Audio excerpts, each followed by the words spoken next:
உலகெல்லாம் பயணம் செய்தும் உண்மையை காணவில்லை.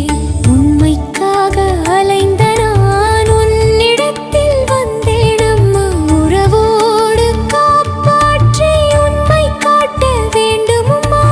உலகம் உன் அன்புக்காக ஏங்கியே தவிக்குதம்மா. உன்னை காண மூவுலகும் துடியாய் துடிக்குதம்மா. உன் சரணம் வணங்கிட உலகெல்லாம் கொதிக்குதம்மா. உளம் இறங்கி அன்பு காட்ட தாமதம் வேண்டாமம்மா. ஓம் அமிர்தேஸ்வர நமக. ஓம் நம சிவாயா. இன்னைக்கு அருள்மொழிகள்ல மனதை ஒருமுகப்படுத்துதல் அப்படின்ற டாபிக் தான் பார்க்க போறோம். நேத்து என்ன பார்த்தோம் அப்படின்னா, சில மாணவர்கள் வந்து அம்மா கிட்ட பேசிக்கிட்டு இருந்தாங்க, நிறைய கேள்வி கேட்டுட்டு இருந்தாங்க. பகுத்தறிவுனா என்ன, கடவுள் நம்பிக்கையை பத்தி டவுட்ஸ் எல்லாம் கேட்டுட்டு இருந்தாங்க. அம்மா அதுக்கு சூப்பரா எக்ஸ்பிளைன் பண்ணாங்க இல்லையா. பகுத்தறிவு இருக்கணும். எப்ப இருக்கணும்? கடவுளை அடையறதுக்கு பகுத்தறிவு வேணும். ஆனா அடைஞ்சதுக்கு அது அடையிற ப்ராசஸ்ல இருக்கும்போது அது இருக்கக்கூடாது. அதாவது நல்ல இது இப்போ ஒரு இந்த உலக வாழ்க்கையில இருக்கும், இதுல இருந்து பகுத்தறிவோட இதெல்லாம் உண்மையான சந்தோஷமா, உண்மையான சந்தோஷம் எங்க இருக்கு அப்படின்றது நம்ம பகுத்தறிவோட யோசிச்சு உண்மையான சந்தோஷம் இறைவன் கிட்டதான் இருக்கு அப்படின்றத புரிஞ்சுக்கிறதுக்காக பகுத்தறிவை நம்ம யூஸ் பண்ணிக்கலாம். ஆனா இறைவனை அடையறதுக்கான ப்ராசஸ் இருக்குல்ல, அந்த ஆன்மீக வாழ்க்கை, அந்த ஸ்பிரிச்சுவல் பிராக்டிசஸ் இருக்குல்ல, அந்த டைம்ல நம்ம அறிவை யூஸ் பண்ண வேண்டாம். அறிவை மொத்தமா நான் என்ற தன்மையை இழக்கும் போது இறைவன் அடைய முடியும். ஸோ அந்த மாதிரி நிறைய விஷயங்கள் அம்மா சொல்லியிருந்தாங்க. அதே மாணவர்கள் தான் இப்ப திரும்பவும் அம்மா கிட்ட வந்து அதே இடத்துல உட்கார்ந்து அடுத்தடுத்து கேள்விகள் கேட்டுட்டு இருக்காங்க. அதுதான் இன்னைக்கு நம்ம பார்க்க போறோம். மாணவர், அம்மா மனதை ஒருமுகப்படுத்த வழி என்ன? அதுக்கு அம்மா சொல்றாங்க, ஸ்ரத்தை. ஸ்ரத்தையா இருக்கணுமா. அதாவது ஸ்ரத்தைனா என்ன? முழுமையான விழிப்புணர்வு, நம்பிக்கை, முழுமையான விழிப்புணர்வு. முழுமையான விழிப்புணர்வுனா என்ன?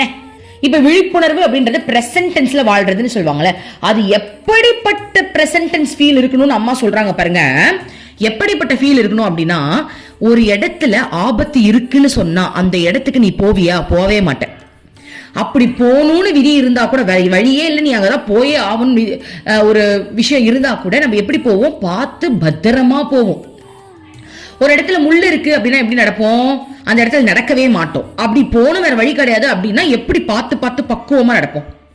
அதே மாதிரி இப்போ ஒரு சாப்பாடு சாப்பிட்ற, இந்த சாப்பாடுல விஷம் இருக்குன்னு சொல்லிட்டாங்கன்னா நீ சாப்பிடுவியா? பார்த்து கூட முடியவே முடியாது, தூக்கி தள்ளிடுவோம். கரெக்டா? அதே மாதிரி ஒவ்வொரு விஷயத்தையும் நம்ம செய்யும் போது அதனுடைய ஆபத்தை அறிஞ்சு நம்ம செய்யணுமா. இது ஆபத்துன்னு தெரிஞ்சா அது அந்த பக்கமே நீ தலை வைக்காதுன்றாங்க. அது யோசிக்கவே கூடாதுன்றாங்க.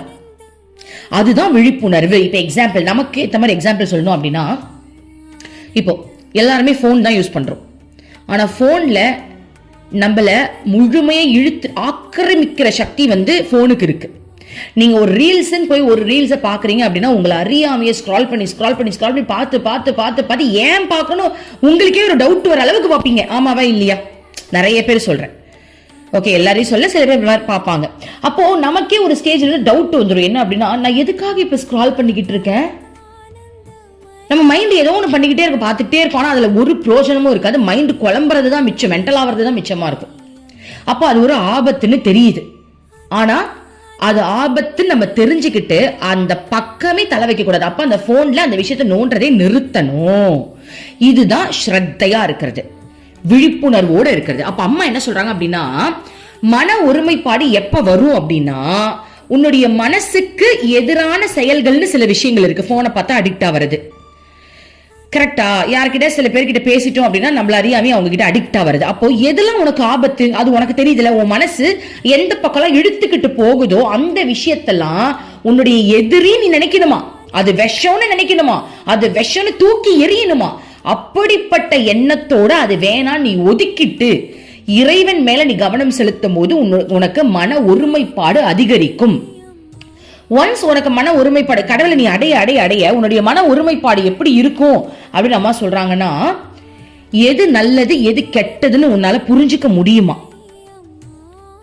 எது நிலையானது எது நிலையற்றது அப்படின்றது புரியுமா,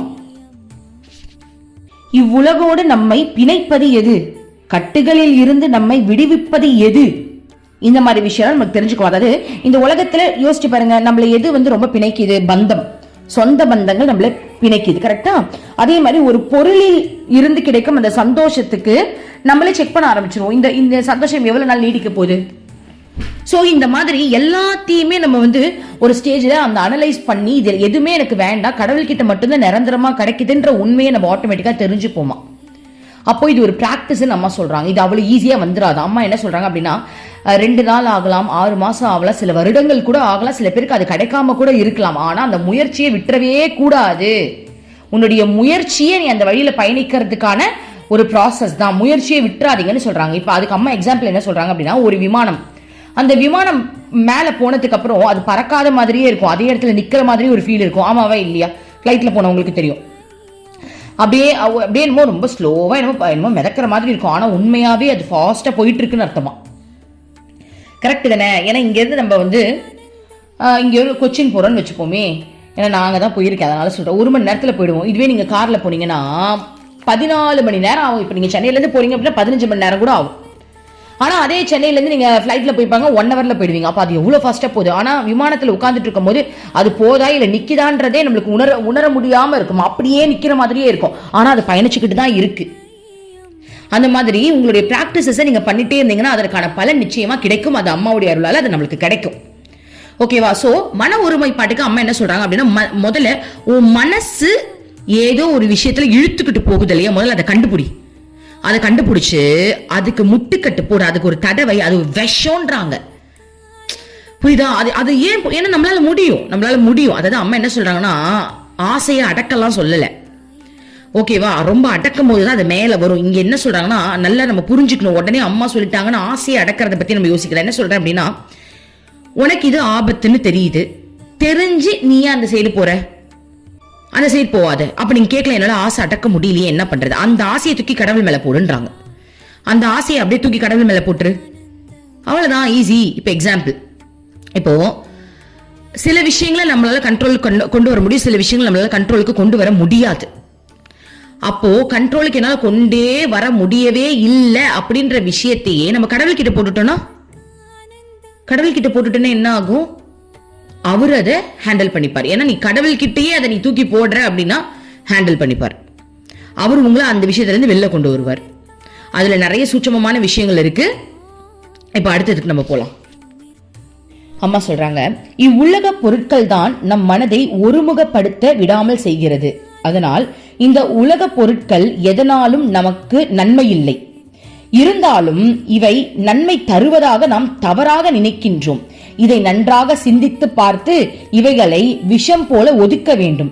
உடலை நிலையானது என்று நினைத்து கொண்டிருக்கும் வரை மன ஒருமைப்பாடு பெறுவது நமக்கு கடினமாக இருக்கும். அதை மாற்றி ஆத்மாதான் நிலையானது என்பதை உணர வேண்டும். இதற்கு இடைவிடாத முயற்சி வேண்டும். இதை நீங்கள் 1-2 நாட்களிலோ அல்லது மாதங்கள் அல்லது முழு ஆண்டுகள் முயற்சி செய்தாலும் கூட பெறாமல் போகலாம். அதற்காக முயற்சியை கைவிடக் கூடாது. அதை பெறுவதற்கு மேலும் மேலும் முயல வேண்டும். அப்படி முயன்றால் சிறிது சிறிதாக அதை பெற முடியும். உங்களுடன் மன ஒருமைப்பாடு வளர்ந்திருப்பதை பற்றி நீங்கள் அறியாமல் இருக்கலாம், ஆனால் அது நிச்சயம் வளரும். இடையில் சாதனையை நிறுத்தி விடாதீர்கள், தொடர்ந்து முயலுங்கள் அம்மா சொல்றாங்க. அதாவது என்ன சொல்றாங்க அப்படின்னா, இப்போ நிறைய பேர் இந்த ஸ்பிரிச்சுவல் பிராக்டிஸ் எல்லாம் பண்ணுவாங்க, ஒண்ணுமே அடையாத மாதிரி ஒரு ஃபீல் இருக்கும், பட் அடைஞ்சுக்கிட்டு இருக்காங்க. நீ அப்படி ஃபீல் பண்ணாத. அதுக்குதான் அந்த விமானத்தோட எக்ஸாம்பிள் சொல்றாங்க. விமானம் நவராத மாதிரி நீ நினைச்சுக்கிட்டு இருக்க, ஆனா அது நவருது உண்மையில. அதனாலதான் அவ்வளவு சீக்கிரம் உன்னால போய் அங்க இறங்க முடியுது. அதே மாதிரிதான் நம்ம ஸ்பிரிச்சுவல் பிராக்டிஸ் பண்ணிட்டு இருக்கும் போது நமக்கு சில விஷயங்கள் தெரியாது. நம்ம பழசாயிட்டோம். நமக்குலாம் இப்ப கனவுலயே அம்மா வரமாட்டேங்கிறாங்க. அவங்க பாருங்க எத்தனையோ பேர் கனவுல வராங்க அப்படி இப்படின்றாங்க, நமக்குலாம் வரமாட்டேங்கிறாங்களே, நம்மளுக்கு ஃபீலிங்ஸ் போயிடுச்சோ. ஃபர்ஸ்ட்ல நம்ம உருண்டு புரண்டு அம்மாக்காக அழுவோமே, இப்ப அப்படியே உட்கார்ந்துகிட்டு இருக்கோமேன்னு நிறைய பேர் சொல்லியிருக்காங்க. அதோடைய அர்த்தம் என்ன அப்படின்னா, ஆக்சுவலி அவங்க அடுத்த நிலையில தான் போயிட்டு இருக்காங்க, அடுத்த நிலையில பயணிச்சுக்கிட்டு இருக்காங்க. சோ அதனால ஒரு ஸ்டேஜ்ல ஒண்ணுமே இல்லாத ஒரு ஃபீல் வரும். அதுக்காக நீ நகர்ல நினைக்காத, நீ நகர்ந்துகிட்டு இருக்கன்னு அம்மா சொல்றாங்க. அது ஒரு பக்குவமான ஸ்டேஜ்னு வச்சுப்போமே. சோ இப்போ விமானம் ஸ்டார்டிங் இப்படி பறக்கும் போது சொல்ல மேக போகும். அதே மாதிரிதான் நம்ம ஆன்மீகத்துல முதல்ல வரும்போது வேற லெவல்ல ஃபீல் வரும். கனவுல வருவாங்க, அப்படியே நம்மள புடிச்சு இழுத்து வேற லெவல்ல ஒரு பிரம்மாண்டத்தை கொடுப்பாங்க. ஒரு ஸ்டேஜ்ல ஒண்ணுமே இல்லாத மாதிரி இருக்கும். அப்போ ஃபிளைட் மேல போயிடுச்சுன்னு அர்த்தம், மேல பறந்துகிட்டு இருக்குன்னு அர்த்தம். அதுக்காக அது பறக்கலன்னு அர்த்தம் ஆயிடுமா? நமக்கு அது பொறுமையா போற மாதிரி தோணும். அதே மாதிரிதான் கடவுளோட நம்ம ஒரு ஸ்டேஜ்ல ஐக்கியமாகிற அந்த தருணத்துல வந்துட்டு நம்மளுக்கு எதுவுமே பெருசா நடக்காத மாதிரியே ஒரு ஃபீல் இருக்கும். ஆனா அம்மா என்ன சொல்றாங்க, அந்த மாதிரி நினைச்சிடாதீங்க. உங்களுடைய முயற்சியை நீங்க இடைவிடாது நீங்க வந்து இறைவனுக்கு என்னென்ன ஸ்பிரிச்சுவல் பிராக்டிஸ் பண்றீங்களோ அதை பண்ணிக்கிட்டே இருங்க, நீங்க அடைஞ்சுக்கிட்டு தான் இருக்கீங்க அப்படின்னு அம்மா சொல்றாங்க. அதே மாதிரி பாருங்க, அம்மா ஸ்ட்ராங்கா சொல்றாங்க பாருங்க, இவ்வுலகத்தில் இருக்கக்கூடிய பொருள்கள் உங்களுக்கு சந்தோஷம் கொடுக்குதுன்னு தவறா நினைச்சுக்கிட்டு இருக்கோமா? அது கொடுக்கவே கொடுக்காது. ஒரு ஸ்டேஜ்ல அது துன்பத்தை தான் நமக்கு கொடுக்கும். இதை நீங்க சிந்திச்சு ஆராய்ஞ்சு பாத்தீங்கன்னா உங்களுக்கு புரியும். அதே மாதிரி நம்மளுடைய ஆத்மா, நம்ம வந்து ஒரு ஆத்மான்றதை உணரணுமா. நம்ம வந்து ஒரு மனுஷ உடம்பு அப்படின்னு நினைச்சுக்கிட்டு இருக்கிறதுனாலதான் அந்த மன ஒருமைப்பாடு நம்மளுக்கு கிடைக்காம இருக்கான். புரியுதா? இதை நம்ம எப்படி அது எப்படி பாக்குறது, அது இப்போ ஒரு எக்ஸாம்பிளோட பார்ப்போம். இப்போ எப்படி பார்க்கணும் அப்படின்னா, இப்போ நீங்க உடல்னு நினைக்கிறதுனாலதான் அந்த உடலுக்கு தேவையான விஷயத்த பண்ணணும்னு நினைக்கிறீங்க. நான் அழகா இருக்கணும், நான் நல்ல புடவை கட்டிட்டு வெளில போகணும், ஆடம்பரமா இருக்கணும், நகநட்டுலாம் போனதான் 4 பேர் மதிப்பாங்க. அப்போ நீ உடல்னு நினைச்சுக்கிட்டு இருக்க, உன் அழக பாக்குறாங்கன்னு நினைச்சிட்டு இருக்க. அந்த உடலை மறந்துரு, உன் ஆத்மாக்கு இம்பார்ட்டன்ஸ் கொடு. என் ஆத்மா நல்ல ஆத்மாவா இருக்கணும், அது 4 பேர்கிட்ட அன்பா பேசணும். உன்னுடைய ஆத்மாவை அழகுபடுத்துறதுல நீ கவனம் செலுத்தணுமே தவிர்த்து உன் உடலை அழகுபடுத்துறதுல கவனம் செலுத்தும் போது உங்களுக்கு துன்பம் தான். ஏன்னா அது உண்மையே இல்லையே. கரெக்ட் தானே? அப்போ அந்த உடலை விட்டு இந்த ஆத்மாவை பத்தி யோசின்றாங்க. ஆத்மாவுக்கு என்ன அறிவு தேவை? ஆன்மீக கல்வி தேவை. அப்ப அந்த ஆத்மாவுக்கு அதை கொடுக்கணும், இறைவன் மேல அன்பு கொடுக்கணும். நீ மனுஷன் மேல கவனம் செலுத்தும் போது உடலா மாறுற. ஆனா இதுவே இறைவன் மேல நீ அன்பு செலுத்தும் போது உன்னுடைய ஆத்மா தான் அங்க வெளிவரும், உன்னுடைய உடல் அங்க வெளி வராது. இறைவன் உன்னுடைய உடலை பார்க்கவே மாட்டாரு, இறைவன் உன்னுடைய உள்ளத்தை மட்டுமே பார்ப்பார். இதான் அம்மா சொல்றாங்க. இதுதான் உடலை கடந்து ஆத்மா நிலையில வாழ்றது. ஒரு சின்ன எக்ஸாம்பிளுக்காக சொல்றேன், இதுல இன்னும் நிறைய அர்த்தங்கள் இருக்கு, நம்மளுக்கு புரியணுன்றதுக்காக ரொம்ப சிம்பிளா சொல்றது.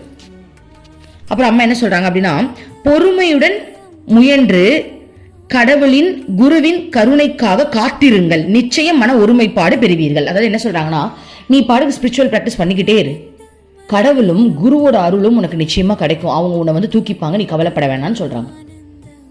உன்னுடைய முயற்சி நீ செஞ்சுக்கிட்டே இரு, கடவுள் வந்து உன்னை தூக்கிப்பாங்கன்னு சொல்றாங்க. ஆக்சுவலி நம்ம எல்லாரையும் அம்மா தூக்கிக்கிட்டாங்க, இதுதான் உண்மை.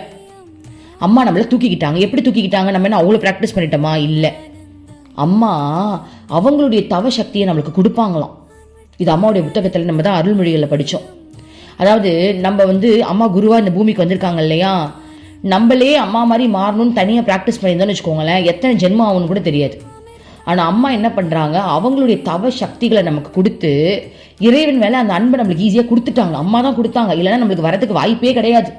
சத்தியமாக சொல்கிறேன், அம்மா தான் கொடுத்தாங்க. இப்போ நான் கிருஷ்ணாமலை இப்படி பைத்தியமாக இருக்கேன் அப்படின்னா எப்படி வந்துச்சு? எனக்கு அம்மா நான் கேட்டேன், அம்மா கிட்ட போயிட்டு, அம்மா எனக்கு லவ்னா என்னன்னு சொல்லி கொடுன்னு, நான் பார்த்துக்கிறேன். நான் அன்னைக்கு நைட்டே வந்துட்டா கிருஷ்ணா மாதிரி. ஸோ அவங்க கொடுத்ததுனால தான் அந்த ஃபீலிங் வந்தது. அவங்க நினைச்சு எப்பனாலும் எடுக்கலாம். அடுத்த டைம் நான் ஆசிரமத்துக்கு போறேன், எனக்கு அந்த ஃபீலிங்கே புரிய விட்டுட்டா. ஏன்னா என் கண்ணில் காட்டுறாங்க, இது நீ உனக்கு வந்தது இல்லை, நான் உனக்கு கொடுத்ததுன்னு எனக்கு காட்டுறாங்க. ஸோ அந்த மாதிரி குருவுடைய அருளால நமக்கு அபரிமிதமாக கிடைக்குது பாருங்க. நம்மளா தனியாக தவம் செஞ்சிருந்தா கூட இவ்வளோ கிருஷ்ணா நம்மளுக்கு கிடைச்சிருக்க மாட்டாங்க. ஓகேவா? இப்படி ஒரு அற்புதமான ஒரு விஷயம் நம்மளுக்கு கிடைச்சிருக்காது. அப்போ குரு நம்மளுக்கு தராங்க. குரு எப்படி தராங்க? குரு தன்னுடைய சக்திகளை நம்மளுக்கு கொடுத்துடுறாங்க. இப்பதான் நான் யோசிக்கிறேன், அம்மா கிருஷ்ணாக்காக சுதாமணி எப்படி ஏங்குனாங்க, சுதாமணியா இருந்தா அம்மா எப்படி ஏங்குனாங்க. அந்த சுதாமணியோடைய பிச்சையை தான் நம்மளுக்கு போட்டுட்டு இருக்காங்க நான் நினைக்கிறேன். எனக்கெல்லாம் வந்து சுதாமணி மாதிரி அம்மாவுடைய தவ வாழ்க்கை இருக்கு இல்லையா, அதுல இருந்து பாதி கொஞ்சம் ஓரளவுக்கு எடுத்து இப்ப எனக்கு கொஞ்சம் போடுறாங்க, உங்களுக்கு கொஞ்சம் போடுறாங்க, சில கோபியர்கள் அப்படியே தூவி தூவி விடுறாங்க. சுதாமணியோட கேரக்டர் உனக்கு கொஞ்சம் உள்ள ஃபிக்ஸ் பண்ணிட்டேன், இனிமேல் நீங்க பாட்டு ஜோடியா லவ் பண்ணுங்கன்ட்டு. ஓகே, ஸோ எனக்கு தெரிஞ்ச அம்மா அவங்களுடைய வலிமையை நம்மளுக்கு கொடுக்குறாங்க, அதனாலதான் அந்த ஃபீல் வருது. ஸோ குருவோடைய நம்ம பாட்டு முயற்சி செஞ்சுக்கிட்டே இருக்கணுமா, குரு மற்றதெல்லாம் பார்த்துப்பாங்கன்னு அம்மா சொல்றாங்க. அதுதான் உண்மையும் கூட. ஓகே, இப்போ அடுத்தது திரும்பவும் மாணவன் ஒரு கேள்வி கேட்கிறாரு. என்ன அப்படின்னா, கருணை என்றால் என்ன? அம்மா, கருணை என்பது புரிந்து கொள்ளப்பட முடியாத ஒன்று. எங்கு எப்படி நமக்கு அது வழங்கப்படும் என்பதை யாராலும் கூற முடியாது.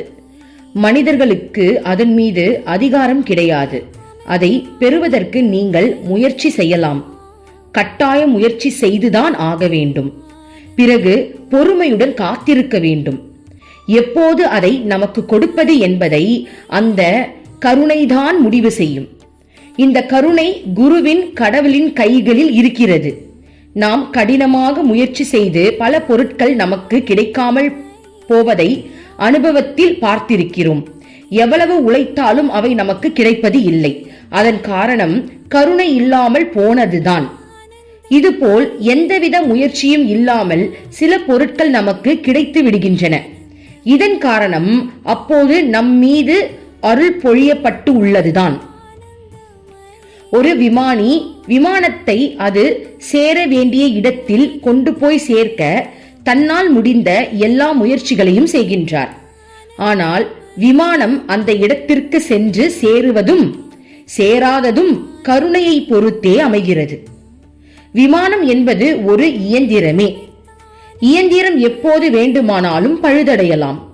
இயந்திரத்தில் ஏதாவது ஒரு பாகம் செயல்படாமல் போகலாம். விமானிக்கு அதன் மீது எந்த விதமான அதிகாரமும் இல்லை. விமானத்தில் பொறியியல் வல்லுநர்கள் அதிகாரிகள் விமானம் புறப்படும் முன் நன்கு பரிசோதனை செய்து விமானியிடம் எல்லாம் சரியாக இருக்கிறது, போகலாம் என்று சொல்லி இருக்கலாம். விமானியும் மிக தேர்ந்தவராக இருக்கலாம். ஆனால் அது புறப்பட்ட பின் சேர வேண்டிய இடத்தை சேரும் என்பதற்கு யாரும் உத்தரவாதம் கொடுக்க முடியாது. அது போவதும் போகாததும் இறைவனின் கருணையை பொறுத்ததுதான்.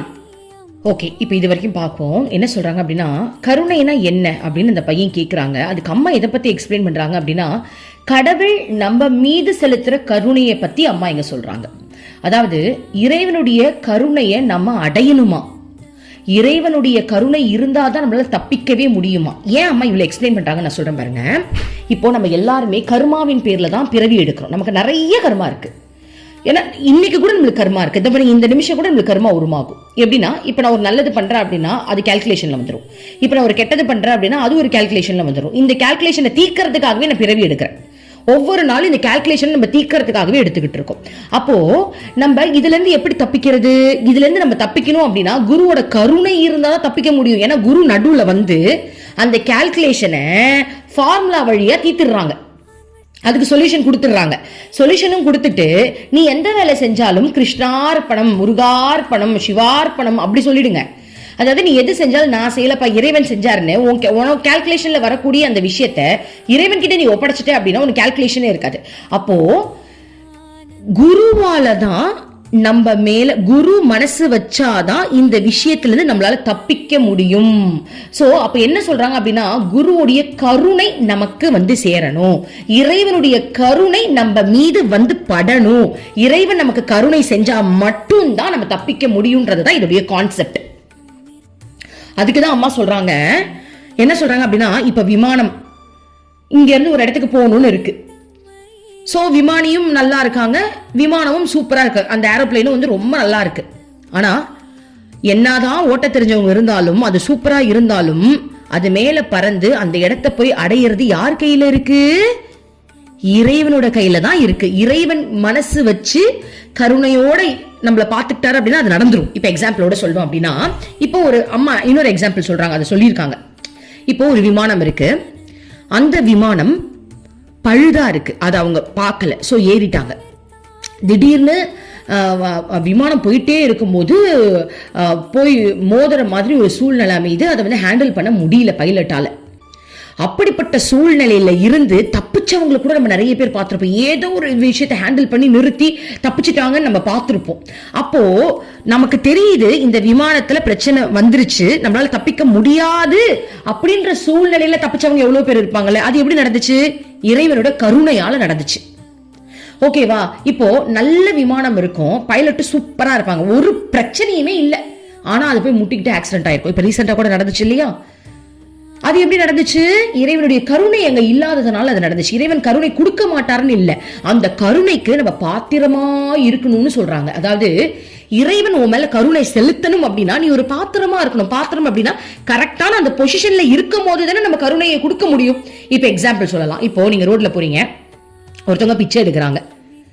முதல்ல அவங்களுக்கு பிச்சை போடணுமா இல்லையான்றத நம்ம மனசு முடிவு பண்ணணும். கரெக்ட் தானே? நல்லா கை கால சூப்பரா இருக்கு, நல்லா இருக்காங்க அப்படின்னா அவங்களுக்கு பிச்சை போடும்போது நம்ம மனசே யோசிக்கும், நீ என்னுடைய கருணைக்கு பாத்திரமாவே இல்லையே, இப்ப என்னுடைய கருணை உன் மேல பொழியணும் அப்படின்னா அதற்கான பாத்திரம் அப்படின்னா அதற்கான ஒரு உருவமா நீ இருக்கணும். இருந்தா தானே நல்லா போட முடியும். உண்மையாவே உனக்கு யாரும் இல்லையா, உண்மையாவே உனக்கு கை கால் இல்லையா, உண்மையாவே உனக்கு கண்ணு தெரியலையா, இல்ல உனக்கு என்ன உண்மையாவே நீ அந்த சூழ்நிலையில தான் இருக்கியா, அப்படிதான் நீ இருக்கனா எனக்கு உன் மேல கருணை வந்துரும். இப்ப எக்ஸாம்பிள் சொல்லணும் அப்படின்னா யார் மேல நம்மளுக்கு கருணை வரும் நான் சொல்றேன் பாருங்க.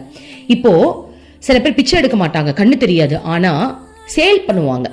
ட்ரெயின்ல பாத்தீங்க அப்படின்னா ஊதுவத்தி அதெல்லாம் சேல் பண்ணுவாங்க. அவங்க மீது நம்மளுடைய கருணை நிச்சயமா இருக்கணும். அப்போ நம்ம ஒருத்தவங்க காசு கொடுக்கணும் அப்படின்னா கூட நம்மளுடைய கருணைக்கு அவங்க பாத்திரமா அமையணும்ல. நம்ம ஒருத்தவங்களை பார்த்து கருணையா ஃபீல் பண்ணணும் அப்படின்னா அவங்க உழைக்கிறாங்க, முதல்ல உழைக்கிறாங்க, கண்ணு தெரியலனாலும் அவங்க உழைக்கிறாங்க. அப்போ நம்மளுக்கு ஒரு கருணை வருது, பா இவங்க நல்லவங்கப்பா, நம்மளால முடிஞ்ச உதவியை செய்யலாமே. அப்போ முதல்ல அவங்க நல்லவங்களா இருக்கணும், கரெக்டா? அப்போ ஆட்டோமேட்டிக்கா நம்மளுக்கு அந்த கருணை வருதா இல்லையா? பாவம்பா கஷ்டப்படுறாங்க, ஆனா உழைக்கிறாங்க, ஏமாத்தல, கொஞ்சம் கஷ்டப்படுறாங்க, அவங்களுக்கு நம்ம ஹெல்ப் பண்ணலாமே, அந்த கருணை வருதா இல்லையா? கரெக்ட் தானே? அப்போ அதுல உண்மை நம்பர் 1 அதுல உண்மை இருக்கணும். நம்பர் 2 அவங்க நல்லவங்களா இருக்கணும். அப்பதான் நம்மளுக்கு கருணை வருது. நமக்கே அப்படிதான் கருணை வருது அப்படின்னா கடவுளுடைய கருணையை அடையறதுக்கு நம்ம எப்படி இருக்கணும்? உண்மையா இருக்கணும், நல்லவங்களா இருக்கணும், நேர்மையா இருக்கணும். இப்படி இருக்கும்போது இறைவனுடைய கருணையை அடைய முடியுமா? முடியும். அப்போ இந்த நிலைமைக்கு நம்ம எப்படி வர முடியும்? அம்மாவுடைய உபதேச அமிர்தம், அருள்மொழிகள் இதெல்லாம் கேட்டு நல்ல ஒழுக்கமான ஒரு வாழ்க்கையை வாழ்ந்து உண்மையா வாழ்ந்தோம், இறைவனையே சரணாகதி அடைஞ்சி குருவே நீங்க என்ன சொன்னா நான் கேட்பேன்ற நிலையில இருக்கும்போது அவங்களுடைய கருணை நம்ம மேல படும். சோ இறைவனால கருணையை கொடுக்க முடியும். ஆனா இறைவன் அதுக்கு நீ சரியா இருக்கே, இப்ப என்னுடைய கருணையை உனக்கு காட்டுறேன் அப்படின்னா நீ கரெக்டான நிலையில இருந்தாதான் உன்கிட்ட என்னால கருணையை காட்ட முடியும். இப்ப எக்ஸாம்பிள், இப்போ எப்படி சொல்றது, இப்போ ஒரு பொண்ணு ரோட்ல போயிட்டு இருக்கு, அந்த பொண்ணை ஒருத்தன் கிண்டல் பண்ணி ரொம்ப ஒரு டார்ச்சர் பண்ணி ஹராஸ் பண்ணிட்டான்னு வச்சுப்போம். ஹராஸ் பண்ணதுனால அந்த பொண்ணு அடிச்சிருது, ஏதோ நடந்தது, அந்த பொண்ணு தப்பிச்சிருது, ஆனா இவனுக்கு கீழே விழுந்து அடிபட்டுருது. அப்ப கடவுள் கருணை பாப்பாரா? ஐயோ இவன் பாவம், என் பிள்ளைக்கு கால் உடைஞ்சிருச்சு, கீழே அந்த பொண்ணு தள்ளி விட்டுருச்சு, இவனை நம்ம எப்படியாவது காப்பாற்றணும். ஸோ அவனே பிரார்த்தனை பண்ணி உணர்ந்தா வேற, அது அடுத்த விஷயம். ஸோ அந்த டைம்ல இறைவனுக்கு அந்த பையன் மேல கருணை வருமா? அவனுக்கு அடியே பட்டிருந்தாலும் காலே வரலனாலும் கருணை வராது. ஏன்னா அவன் நல்லவனே இல்ல பாருங்க, அவன் உண்மையாவும் நடந்துக்கல, நல்லவனாவும் நடந்துக்கல, எப்படி கருணை வரும்? அப்போ இறைவன் நமக்கு கருணையை நம்ம மேல வீசணும் அப்படின்னா நம்ம நல்லவங்களா இருக்கணும், உண்மையா இருக்கணும், நேர்மையா இருக்கணும், குருவோட வழியில கரெக்டா நடக்கணும். அப்போ நம்மளுக்கு கருணை வருமா? இறைவனால நம்ம கிட்ட அந்த கருணையோட நடந்துக்க முடியும். இப்ப எனக்கு தெரிஞ்சவங்க ஒருத்தங்க இருக்காங்க, நம்மளோட மார்னிங் மெடிடேஷன் கிளாஸ்ல ஒருத்தங்க இருப்பாங்க. அவங்க சொல்றாங்க, அவங்க பஸ்ல ஊருக்கு எங்கேயோ போயிட்டு இருக்கும் போது பஸ் உருண்டு புரண்டு ஆக்சிடென்ட் ஆயிடுச்சு. ஸோ நிறைய பேர் இறந்துட்டாங்க. ஆனா இவருக்கு உடம்புல ஒரு காயம் படலையாம். ஏன் அப்படின்னா அவரு அம்மா, அதாவது அம்மா அவங்களுக்கு இருப்பாங்க, இப்ப அம்மா பகவான் சொல்லுவாங்க அவங்க, நம்மளுக்கு அமிர்தானந்தமே, அவங்களுக்கு அம்மா பகவான், அவங்களோட டிவோட்டி, அவங்களுக்கு ஒரு அடி படலையா, ஒரு உடம்புல ஒரு காயம் படலையே சொல்றாங்க, எனக்கு ஒரு அடி படலை அப்படின்ட்டு. ஆனா நிறைய பேர் இறந்தவங்க, அந்த பஸ்ல இருந்தவங்க இறந்துருக்காங்க நிறைய பேர், ஆனா இவங்களுக்கு ஒரு அடி, ஒரு கீறல் கூட படலை. எப்படி? அப்போ இறைவனுடைய கருணை அவர் மேல பட்டுருச்சு. ஏன் மத்தவங்க மேல படலை நீங்க கேட்கலாம். ஆனா சொல்றேன் இல்லையா, சரியான பாத்திரமா இருந்திருக்க மாட்டாங்க, அதனால அப்படி இருந்திருக்கலாம். சோ நம்ம ஜட்ஜ்லாம் பண்ண இங்க வரல. என்ன சொல்றோம் அப்படின்னா இறைவனுடைய கருணை நம்ம பக்கம் வீசணும் அப்படின்னா நம்ம நல்லவங்களா இருக்கணும் அப்படின்றதுதான் என் கருத்து. இன்னும் அம்மா இன்னும் நிறைய விஷயங்கள் சொல்றாங்க, அதை நம்ம கேட்கலாம். இப்ப அம்மா சொல்றாங்க, இந்த கருணையை பெறுவதற்கான சிறந்த வழி குருவிடம் சரணடைவதாகும். குருவிடமும் அவரது உபதேசங்களிலும் கொள்ளும் பணிவு நம்பிக்கையும் இந்த கருணையை பெறுவதற்கு நம்மை தகுதி உள்ளவராக்குகிறது. புரியுதுங்களா? அதை என்ன சொல்றாங்கன்னா, குருவிட சரணாகதி அடைஞ்சு அவங்க சொன்ன உபதேசாமிர்தம், இந்த அருள்மொழிகள்லாம் இருக்கு இல்லையா, இந்த உபதேசங்கள் எல்லாம் நம்ம நம்பி அதை நம்ம நம்பிக்கையோட ஒரு பணிவோட நம்ம இருக்கும்போது, அதெல்லாம் அம்மா சொன்னதுபடி நம்ம வாழணும்னு அந்த முடிவு எடுக்கிறோம் இல்லையா, அதன்படி நம்ம வாழும் போதே குருவுடைய கருணை நம்ம மேல வீச ஆரம்பிச்சிருமா, கருணை நம்ம மேல அவங்களுக்கு பாய ஆரம்பிச்சிருமா. என் குழந்தை நான் சொல்ற மாதிரி வாழ ட்ரை பண்றா, வாழ்ந்துட்டு இருக்கா, ஸோ அவளை நம்ம விட்டுறக்கூடாது அப்படின்னு அவங்க சொல் பேச்சு கேட்டு நடந்துக்கும் போது அவங்களுடைய கருணை நம்ம மேல படுது. அப்ப ஆபத்துல இருந்து கூட காப்பாத்தணும், நம்மளை பார்த்துக்கணும்ன்ற பொறுப்பு அவங்களுக்கு அமையுது. ஓகே, இப்ப அம்மா எக்ஸாம்பிள் சொல்றாங்க. உதாரணமாக நமக்கு ஒரு குறிப்பிட்ட மொழி தெரியாது. இதன் அர்த்தம் அந்த மொழியை பொறுத்தவரை நாம் ஒரு குழந்தை. அந்த மொழியை கற்றுக்கொள்ள அதை கற்றுத்தரும் ஆசிரியரிடமும் அவர் கற்றுத்தரும் முறையையும் ஏற்றுக்கொள்வதில் நம்மை முழுமையாக அர்ப்பணித்துக் கொள்ள வேண்டும். இது அந்த மொழியை கற்பித்தல் நாம் ஒரு குழந்தை என்று உண்மையை ஏற்றுக்கொண்டால்தான் முடியும். அதன் பிறகுதான் அந்த குறிப்பிட்ட மொழியை நம்மால் கற்றுக்கொள்ள முடியும். ஓகே, என்ன சொல்றாங்க அப்படின்னா, எக்ஸாம்பிள் சொல்றாங்க அம்மா. இப்போ நீ ஒரு லாங்குவேஜ் தெரியாது, எக்ஸாம்பிள் எடுத்துப்போ, இப்போ ஒரு ஹிந்தி கத்துக்க போறோம், இல்ல தெலுங்கு கத்துக்க போறோம் அப்படின்னு ஒரு லாங்குவேஜ் நீங்க கத்துக்க போறீங்க அப்படின்னா, முதல்ல உனக்கு ஒன்னும் தெரியாது நீ அக்செப்ட் பண்ணணும். ஓகேவா? ஒன்னும் தெரியாது, நான் ஒரு குழந்தைன்னு நீ உன்னை நினைச்சா மட்டும்தான் ஏபிசிடில இருந்து போக முடியும், அஇல இருந்து போக முடியும். கரெக்டா? சோ முதல்ல நீ இடம் கொடுக்கணும். நான் கத்துக்க ரெடின்னு சொல்லி இடம் கொடுக்கணும். எனக்கு தெரியாது நீ ஒத்துக்கணும். தெரிஞ்ச மாதிரி நீ சீன் போட்ட அப்படின்னா ஒத்துக்கவே முடியாது. இப்போ எக்ஸாம்பிள், ஏ ஃபார் ஆப்பிள்னு சொல்லி தராங்கன்னு வச்சுப்போம். அதெல்லாம் எனக்கு தெரியும். A for apple, B for ball, C for cat தானே, அதெல்லாம் தெரியும், அடுத்தது சொல்லுங்க. அப்படிலாம் இருக்கக்கூடாது. நீ உனக்கு ஒன்னும் தெரியாது, ஏன்னா நீங்க அப்பா டக்கர் மாதிரி தெரியுது நீங்க உள்ள புகுந்தீங்க அப்படின்னா கத்துக்க முடியாது இல்லையா? சோ அப்போ ஒரு லாங்குவேஜ் நம்ம கத்துக்கும் போது டீச்சர் என்ன சொல்றாங்களோ அதை அப்படியே நம்ம கவனிப்போம். கரெக்டா? பிளஸ் நம்ம அது அவங்க என்ன சொல்றாங்களோ சின்ன இருந்து ஆரம்பிப்பாங்க, அதை நம்ம ஏத்துக்கிட்டு அதை கத்துக்க ஆரம்பிக்கிறோம் இல்லையா? அப்படிப்பட்ட நிலையில தான் உன்னால அதை கத்துக்க முடியும். நீ ஒரு குழந்தைத்தனமா மாறணும்னு நம்ம சொல்றாங்க. அதே மாதிரிதான் அது போல ஆன்மீகத்தை பற்றி ஒன்றும் அறியாதவர்களும் தனக்கு ஒன்றும் தெரியாது என்பதை ஒத்துக்கொண்டு ஒரு குழந்தை மனதுடன் குருவை அணுக வேண்டும். சோ ஒரு குரு கிட்ட நம்ம எப்படி போகணும் அப்படின்னா, எனக்கு ஒண்ணுமே தெரியாதுமா, எனக்கு ஒண்ணுமே தெரியாது, நீங்க தான் சொல்லி தரணும், ஆன்மீகம்னால என்னன்னு கூட எனக்கு தெரியாது, அதன உண்மையும் கூட. அந்த மனநிலையில நம்ம குரு கிட்ட போகணுமா. அப்படி இன்றி எனக்கு எல்லாம் தெரியும் என்ற மனப்பான்மையோடு அவரிடம் போனால் அது குருவிடம் இருந்து நமக்கான ஞானத்தை அடைய விடாமல் செய்துவிடும். குருவிடம் இருந்து நமக்காக பெருகி வரும் ஆன்மீக ஞானத்தையும் கருணையையும் தடுத்துவிடும். ஏற்றுக்கொள்ளும் இயல்பும் சரணாகதியும் இல்லாவிட்டால் நம்மால் முழுமையான நிலையை அடைய முடியாது. நல்லா தெரிஞ்சுக்கோங்க, இதுல ஒரு பாயிண்ட் இருக்கு. குரு கிட்ட நம்ம குழந்தையா நடந்துக்கணும். எனக்கு எதுவுமே தெரியாதுன்னு ஃபுல் சரண்டர் ஆனா மட்டும்தான் இறைவனுடைய கருணை, குருவுடைய கருணையே நம்ம மேல வீசுமா.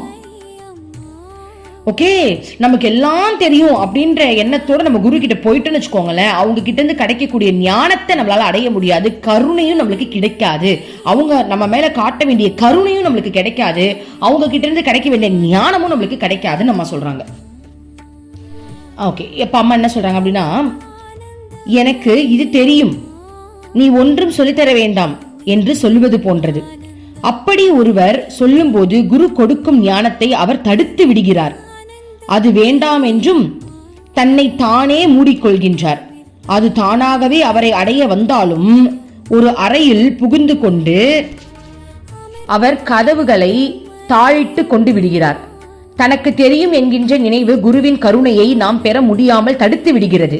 உண்மையான குருவின் முன்னிலையில் இருக்கும் போது நம்முடைய அறியாமையை கட்டாயம் ஏற்றுக்கொண்டு நம்மை முழுமையாக குருவிடம் ஒப்படைத்து விட வேண்டும்.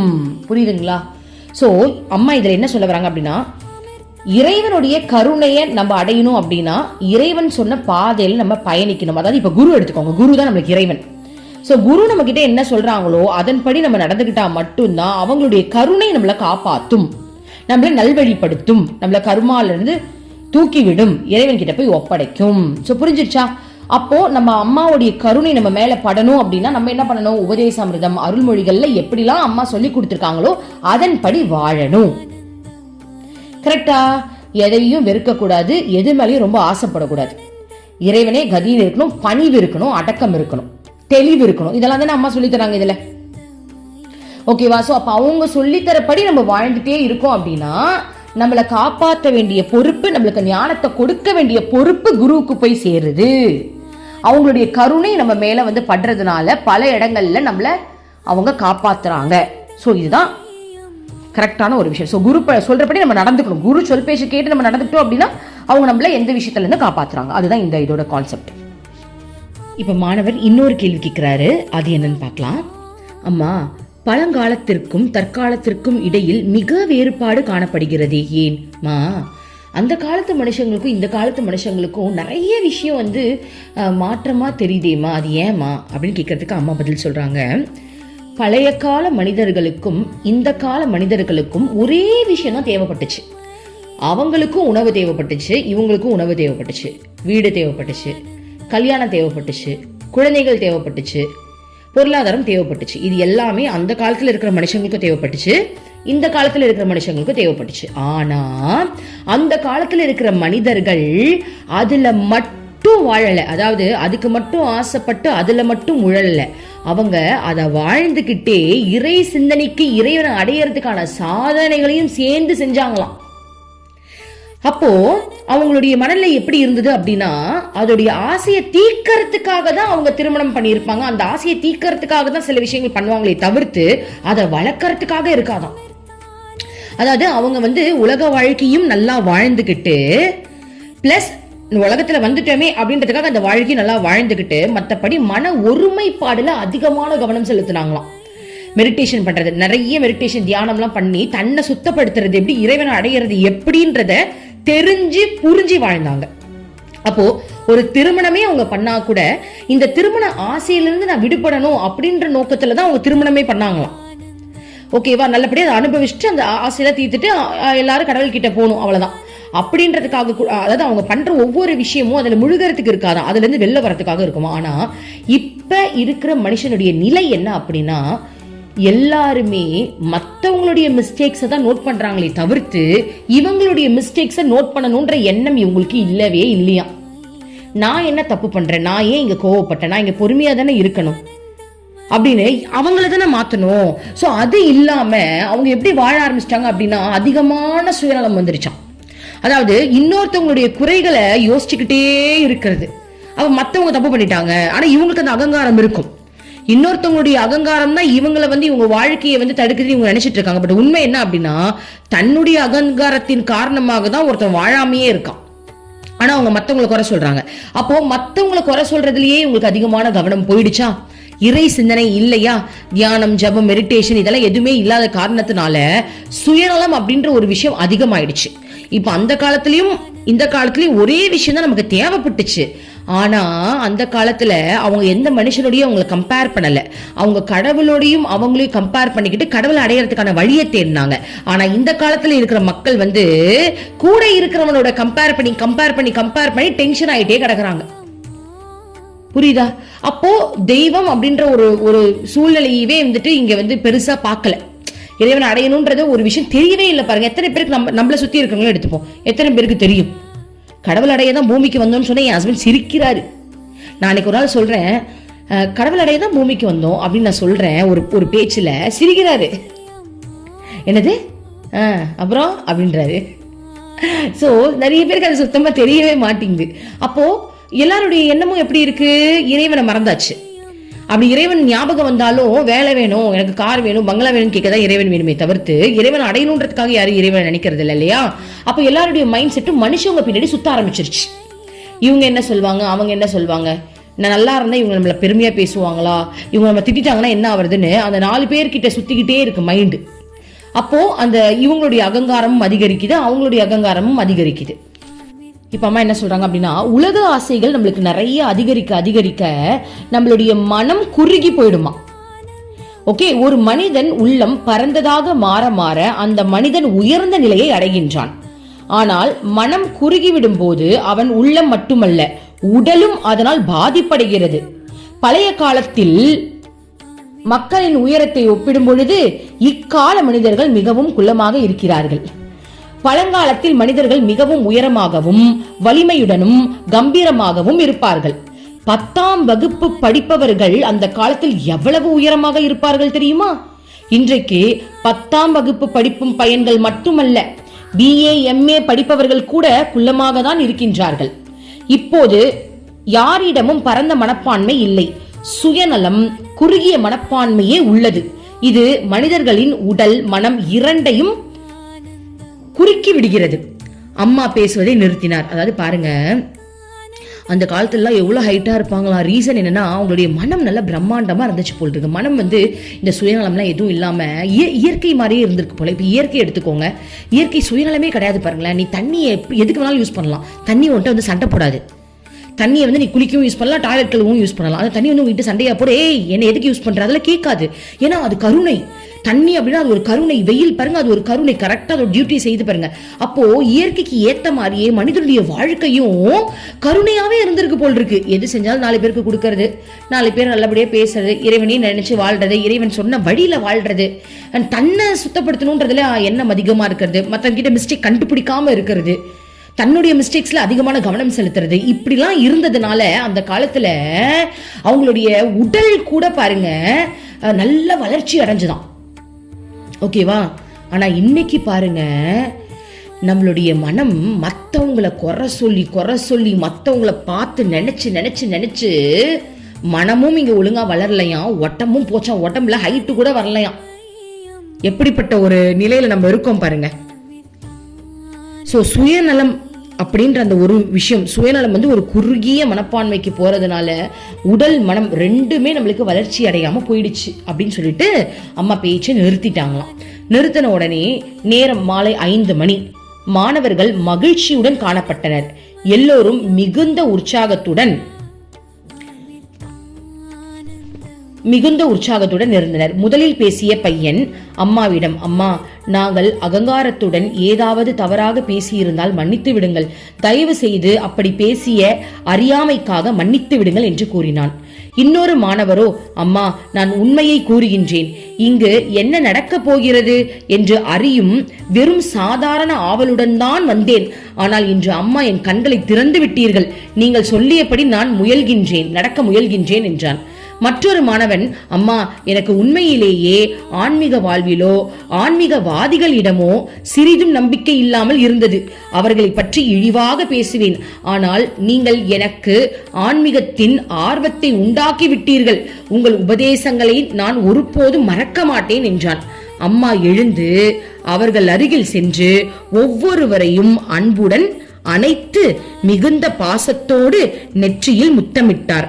குழந்தைகளே, உங்கள் எல்லோரையும் கண்டதில் அம்மாவுக்கு மிகுந்த மகிழ்ச்சி. நீங்கள் எப்போது விரும்புகின்றீர்களோ அப்போது அவசியம் வாருங்கள். நீங்கள் மலர்ந்து மனம் பரப்ப வேண்டும். புது மலர்களாக சிறந்த நல்லொழுக்கத்தை வளர்த்து கொள்ளுங்கள். இந்த சமுதாயத்திற்கு நன்மை செய்ய முயலுங்கள் என்றார். அவர்கள் அம்மாவை வணங்கி அங்கிருந்து விடை பெற்றார்கள். பாத்தீங்களா, இதுல எவ்வளவு விஷயம் தெரியுமா இருக்கு. அந்த குழந்தைங்களை பாருங்க, எந்த வயசுல பாருங்க, ஸ்கூல் படிக்கிற வயசு, காலேஜ் படிக்கிற வயசுலயே அம்மா கிட்ட வந்து உபதேசம் வாங்குறாங்க அப்படின்னா அவங்கள சாதாரண ஆத்மா கிடையாது. பல பிறவிகளா அம்மா கூட வாழ்ந்தவங்க. இந்த பிறவில அம்மா கூட வாழ்றதுக்காக தான் பூமிக்கே வந்தவங்க. பட் மறந்துருவோம் இல்லையா? அந்த மறந்ததுனால இந்த கொஞ்சம் இந்த உலக வாசம் மேல பற்றுச்சு போல் இருக்கு. ஆனா அம்மா விடல பாருங்க. அந்த பசங்களை வர வச்சதே அம்மா தான். அந்த இடத்துல வர வச்சு உபதேசத்தை அம்மா கொடுத்துட்டு அம்மா நெத்தியில முத்தம் கொடுத்தாங்கன்னா என்ன அர்த்தம்? ஆக்டிவேட் பண்ணிட்டாங்கன்னு அர்த்தம். நெத்தியில இருக்கிற என்ன சொல்றது, ஆத்மாவை ஆக்டிவேட் பண்ணிட்டாங்க. அம்மா இப்படி ஒரு அழுத்தினாங்கன்னா அது ஆக்டிவேட் ஆயிடுச்சு. அப்ப முத்தம் கொடுத்து ஆக்டிவேட் பண்ணிருக்காங்கன்னா அவங்களும் அம்மாக்காக சேவை செய்யவே வந்தவங்க. அவங்க அம்மா பிடிச்சி இழுத்துட்டாங்க பாருங்க. இதுதான் உண்மை. அடுத்தது என்ன அப்படின்னா, ஆன்மீகத்துல நாட்டமே இல்லாத ஒரு பையனுக்கு ஆன்மீகத்துல நாட்டம் வந்துருச்சு அப்படின்னு சொல்றான்னா காரணம் என்ன தெரியுமா? அம்மாவுடைய உபதேசங்கள்ல மெயினா பாருங்க, ஆன்மீகத்துல அம்மா நம்மளதான் வெளுத்து கட்டுவாங்க. நீ திருந்து, ஒன்ன மாத்து, நீ என்ன தப்பு பண்ணிருக்க, அவனை சொல்ற நீ பண்ணலையான்னு நம்மளை வெளுத்து வாங்குற மாதிரியான கேள்விகளை தான் கேட்பாங்க. அப்போ அதுதான் நம்மளுக்கு அம்மா கிட்ட ரொம்ப பிடிக்கிற விஷயமா போயிடும். அப்ப அம்மா உண்மையை தானே பேசுறாங்க. அப்ப நமக்கே தோணும், நமக்கே வந்து ஓ நம்மள யாருமே இதற்கும், இப்போ அம்மா நம்ம கூட சேர்ந்துட்டு இன்னொருத்தவங்களை தப்பா பேசுறாங்க அப்படின்னா அது ஆன்மீகமே கிடையாது. நம்ம போய் ஒருத்தவங்களை பத்தி குறை சொல்றோம் அப்படின்னா முதல்ல அம்மா நம்மளை பார்த்து முறைப்பாங்க. நீ என்ன பண்ண நான் சொல்லட்டுமா அப்படின்வாங்க.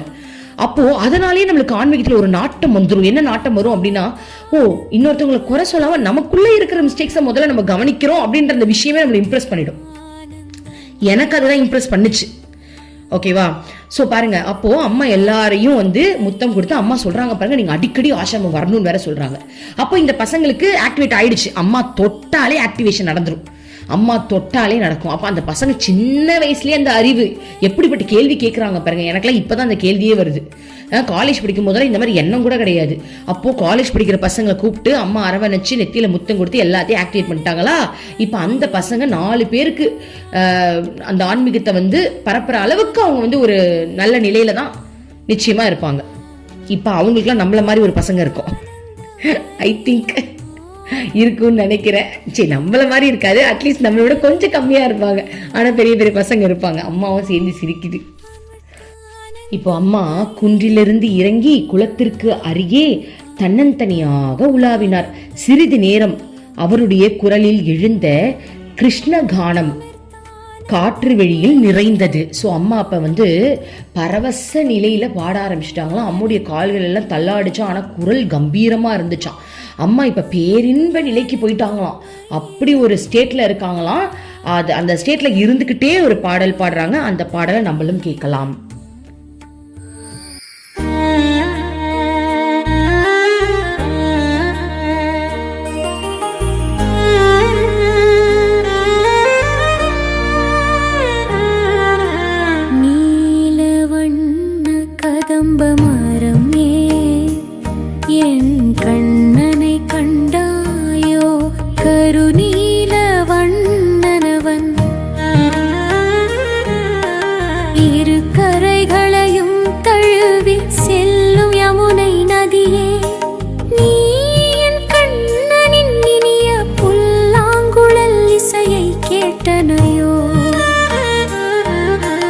பறவைகளில் இனிய மான்களை யாரை தேடி நீங்கள் சுற்றி சுற்றி பார்க்கின்றீர்கள்? நீங்களும் என்னை போல் கோபியரை தேடுகின்றீர்களா?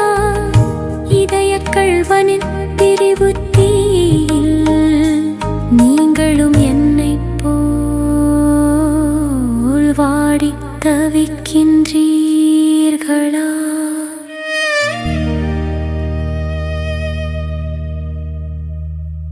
பாடல் முடிந்தது. அம்மா புல்லின் மீது அப்படியே படுத்துவிட்டார். சுற்றுப்புற சூழ்நிலையை அவர் முற்றிலும் மறந்திருந்தார். காயத்ரியும் ஸ்ரீகுமாரும் அம்மாவின் அருகில் சென்றனர். அவர் புற உலக நினைவே இல்லாமல் இருந்தார். உடலில் அசைவேதும் இல்லாமல் கண்கள் பாதி மூடியபடி இருந்தன. முகம் ஒளி வீசியது. இந்த காட்சி மிகுந்த ஆனந்தத்தை அளித்தது. அம்மா பாடிய பாடல் அந்த ஆசிரமத்தின் விழி முழுவதும் எதிரொலிப்பது போல இருந்தது. அது கேட்டவர்கள் மனதில் ஆழ்ந்த ஏக்கம் ஏற்படுத்தியது. மாலை மணி 5:30 ஆனது. சூரியன் மேற்கு வானத்தில் மெல்ல மெல்ல மூழ்க துவங்கின. மணி 6 ஆயிற்று. அம்மா கண்களை திறந்தார். வானத்தை பார்த்தபடி படுத்திருந்தார். கைகளை நீட்டி அருகில் இருந்த காயத்ரியிடம் தன்னை தூக்குமாறு கைகளால் செய்கை செய்தார். தூக்கியதும் அப்படியே கொஞ்ச நேரம் அமர்ந்திருந்தார். பிறகு மெல்ல எழுந்து நின்று அந்த குன்றின் மீது ஏறத் தொடங்கினார். வழக்கம் போல் 6:30 மணிக்கு பஜனை நடந்தது. அம்மாவும் அதில் கலந்து கொண்டார். 10 மணிக்கு அனைவரையும் விஷ்ணு தீர்த்த கரைக்கு அழைத்து சென்றார். எல்லோரும் 1 மணி நேரம் தியானித்தனர். 11 மணி ஆனது. சிறிது நேரம் தியானத்தை முடித்து கொண்டதும் அனைவரும் தங்கள் அறைக்கு திரும்பினர். இதோட இந்த சாப்டர் முடிது. அடுத்து சனிக்கிழமை நாளைக்கு என்ன நடக்குது அப்படின்றத பார்க்கலாம். இன்னும் இவங்க கன்வாசிரமத்திட்டு வரவே இல்லை. அன்னைக்கு இருந்தவங்க தான். ஸோ நம்மளும் இன்னும் கன்வாசிரமத்தில் தான் இருக்கோம் அம்மாவோடையே. ஸோ டெய்லி அம்மாவோடையே சேர்ந்து பயணிக்கலாம். ஓம் அமிர்தேஸ்வரி நமஹ. ஓம் நம சிவாயா. மனமே உனக்கு சொந்தம், ஒருவரும் இல்லை என்ற உண்மையை ஒரு நாளும் நீ மறந்திடாதே.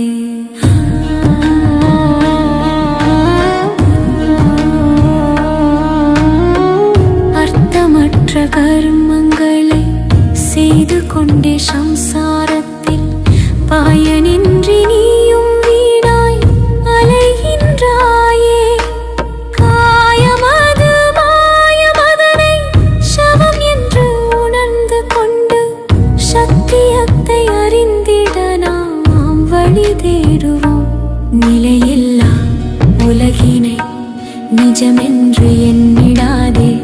மெய்ப்பொருளாம் அந்த சக்தி என்றும் ஒன்றுதான்.